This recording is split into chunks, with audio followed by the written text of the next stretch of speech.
Welcome to the first video from this new YouTube channel, From Ashes to Answers. My name's Justin, and I've been in chronic pain every day for 2 years, but I've been facing chronic health problems for 5. And I decided to start recording this journey through misdiagnoses to the daily struggle to a potential fix for what I have. The reason I'm deciding to do this is it's a long, hard journey when you are suddenly faced with ailments that you didn't ask for, whether they were hereditary or if they were something that was just, who knows, right? Many people on my journey are ground zero for things that doctors can't make sense of. And I've noticed that there's been a rise in people that have sudden chronic illnesses, so why not? In 2 days, I'm going to be going to get an EMG from a neurologist, as me and my doctors think I have a pinched nerve, and that's what's causing my daily pain. And as I was preparing for the next 2 days, and anything that happened is going to happen after, I started remembering what it was like when I first got sick and received diagnoses that fit the criteria for what I had, and then the appropriate treatment that allowed me to regain a semblance of life. And I think I wanted to talk about what it's like when something that has been severely impacting your life is suddenly gone, and how emotionally draining that could be. I think first I'll start with talking about what's happening right now. My feet and my legs hurt all day. From the moment I get up to the moment I go to sleep. Right now, I'm sitting at a 4 out of 10 pain. A few hours ago, it was about a 6. At its worst, sometimes it's an 8. At its best, sometimes it's a 2. And one day I'll talk about the pain scale and how I think it needs to be reformulated for chronic pain. Because, a 4 out of 10 of pain that you expect it's livable. It's what you expect. Now, if that pain raises to 7 out of 10, but you expect it, I can still get by. I may go, but I could mask it. But a 4 out of 10 pain that you don't expect is suddenly more. It takes more precedence over the 7 out of 10 pain that you expect. My feet are constantly twitching.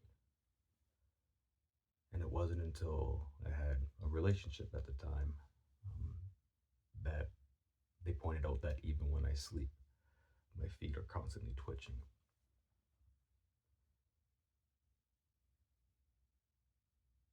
It's exhausting.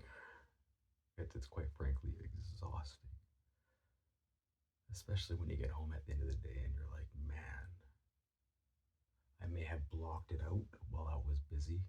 I may have, not felt the pain in some moments throughout the day when my mind was preoccupied with just being outside or talking to friends or keeping myself proactive, but I still fought the pain. Sleep is something I've grown scared of because my mornings aren't guaranteed. It's 11:30 at night right now, and my stomach's okay. My mental headspace is pretty clear. I'm just dealing with the baseline pain. But I'm not guaranteed a smooth morning. The majority of my mornings are I wake up, and for a brief moment of time, I have sort of that numbness of coming out of sleep, where you wake up, you're like, oh, I'm not in a dream. I'm in my room. Okay, I can breathe. My name's Justin. Oh yeah, there's pain, and then head fog, stomach stuff, and yeah.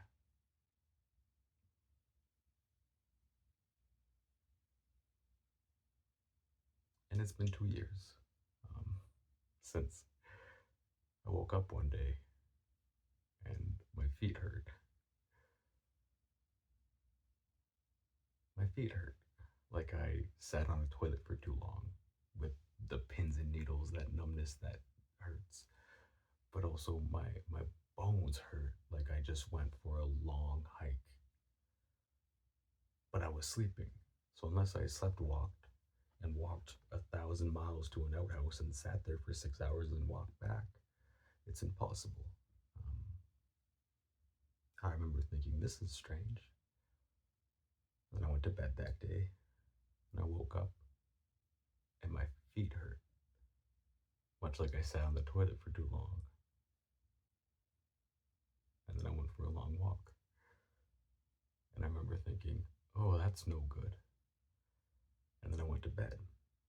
And the next day, my feet hurt, but the sensation was up past my ankles.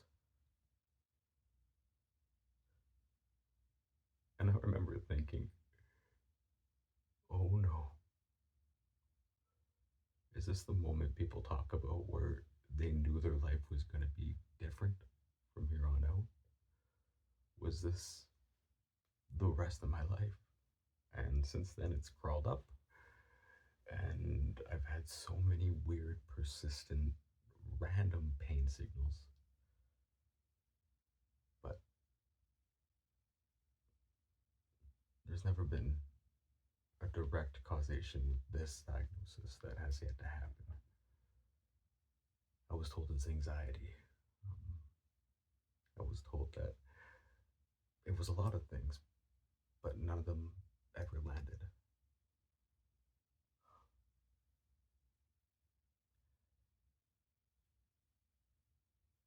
It took 9 months for me to see the first specialist, which was a rheumatologist.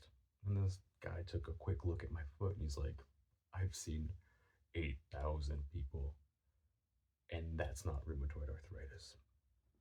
Okay, knock that off. I waited about 9 months to see another specialist. And it was someone that dealt with chronic pain. I think it was a physio sort of thing, um, but it was a specialist sort of physio. And he said, meditate. He said, relax, it's anxiety. I remember being like, hey, listen, I love meditation. I love relaxing. But if I'm not stimulated or outside of my body, if I sit in my body, I'm sitting in pain. So you're asking me to sit in pain? That makes me anxious. And he's like, didn't help. And originally, the neurologist I was signed up for was in 2028. Well, it's 2025 right now, and I got this pain in my foot in 2023. So at the time when I found out, you know, in the beginning of 2024, that the neurologist was going to take until 2028, I had no choice but to keep on going.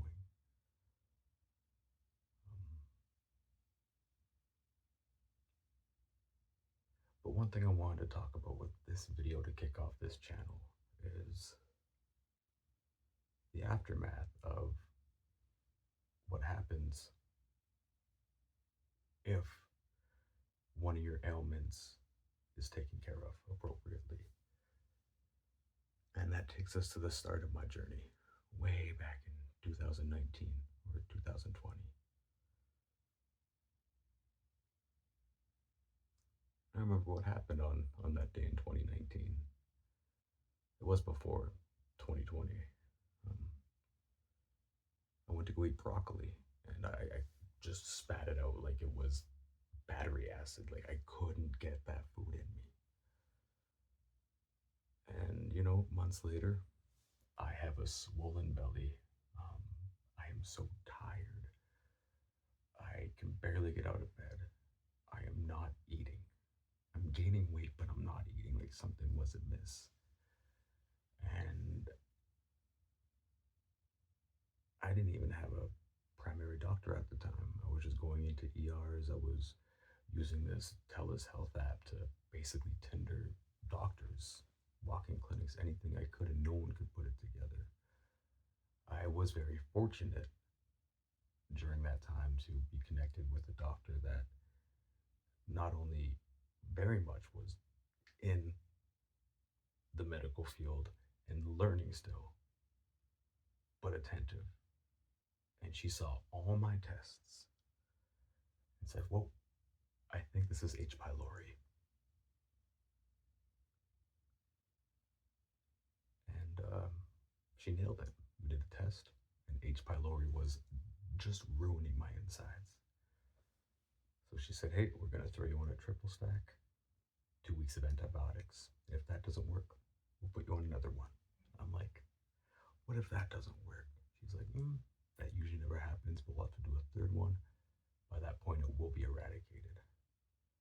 Well, lo and behold, 2 months later, after 3 rounds of triple stacks, the H. pylori was eradicated. And this is where we're going to lead to what happens to a person when they suddenly have the vacancy of some struggle that they have been dealing with and surviving through. Now, mind you, I'm not a healthcare professional. I'm not a psychologist. I'm nothing of the sorts. I'm a survivor, and I am someone who is well versed in pain and getting through, you know?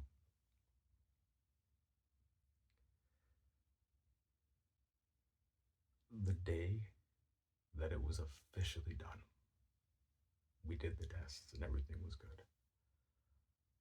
I could eat again. And I ate oatmeal for the first time in a long time. Simple oatmeal, simple berries, a little bit of brown sugar. And it tasted good. And I cried at oatmeal. But the relief wasn't immediate. There's a lot of mental turmoil you go through when you go through being in a state of pain and fight or flight for so long to suddenly not.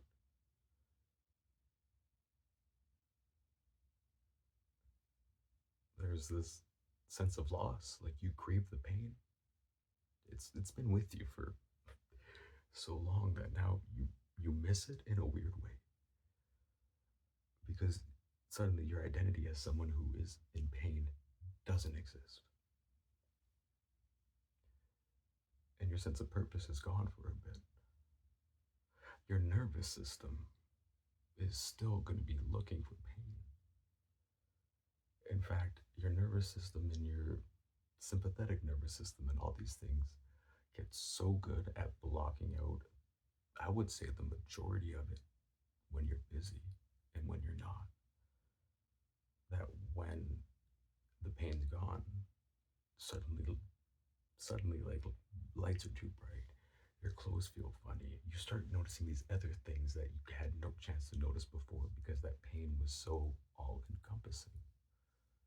You have survivor's guilt because other people are going through it. It's tough.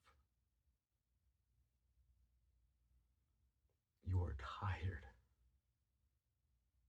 You are so tired. And not tired in the way where I couldn't sleep with the pain and I barely slept. You are so profoundly tired, like you just ran a marathon for months straight. You collapse. You lose your agency. You feel like you just got fired from your career because that's all you did for months.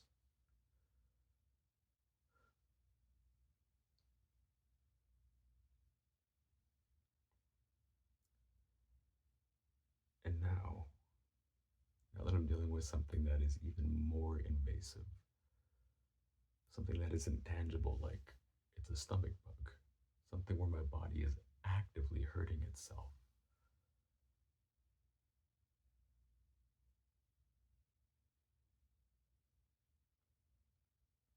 I have the EMG with the neurologist in 2 days. Today is Wednesday, it's going to be on Friday.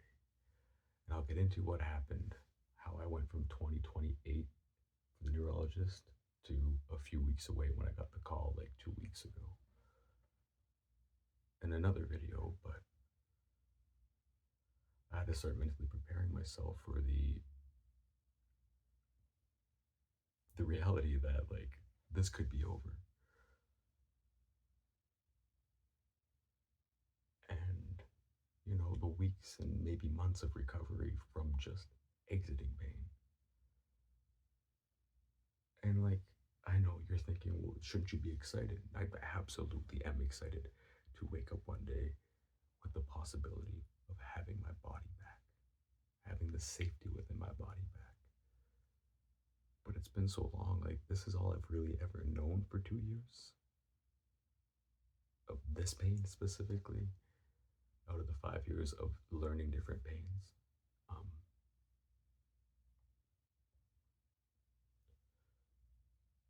I wasn't prepared till 2028 to have like anything. I was actually prepared to have this pain for the rest of my life. But now that there may be an answer, I kind of have to get prepared for the fallout of survivor's remorse. But